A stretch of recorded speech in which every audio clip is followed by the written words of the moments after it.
Grand evening, everyone. This message is powered by neuromelanin. In the words of the late, great Dick Gregory, when the universe pick you and you put on the magic glasses, there are rules that go with them. First, you can never take those glasses off. Second, you don't see things as you want them to be. You see things as they are. And third, you cannot force anyone else to put on those glasses. So, hi guys, I hope that you're having a spectacular day today. It's a wonderful sunny day. It's a little brisk, but it's a beautiful day today. But I just found some information that I thought was pretty interesting. And of course, when I find that kind of information, I love to pass it on to you. And so when I was sitting there doing a little bit of research and going through some videos, I came across one that just really just stopped me right in my tracks. And they were talking about salt. And I'm sure that you all have heard that, about the salt of the earth. But what I didn't know was when they went really, really deep into the history of salt. Back in the ancient world, salt was considered gold. I mean, salt was king. It was called white gold in the ancient world. Mainly because like before there was, refrigeration and things like that, salt was the only thing that would keep like food from spoiling. It would preserve food, meat, fish, which is what they ate a lot, back in those days.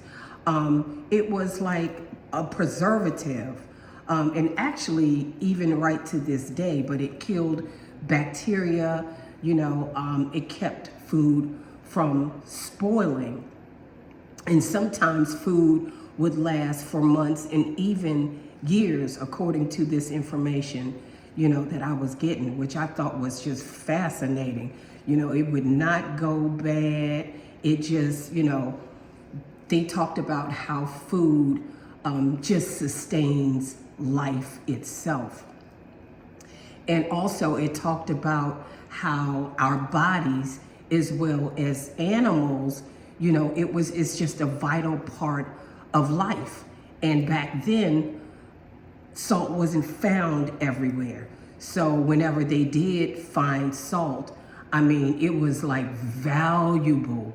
It had immense economic power and just economic value because they didn't have a lot of it. And so, of course, even to this day, we know that there are different types of salt and different kinds of salt. We have table salt and sea salt and rock salt, kosher salt and Himalayan salt. And it probably has, just a few more types of salt. But they actually used salt as currency.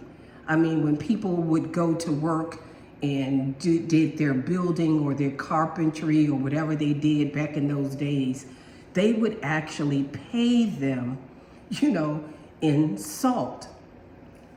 But unfortunately, today, salt is pretty much garbage. I hate to say it, but it is absolutely true, because salt, the good salt, has like 7 minerals. But because of the world that we live in and the people who run, the world, they made sure that, they had stripped it down from 7 minerals to like 2.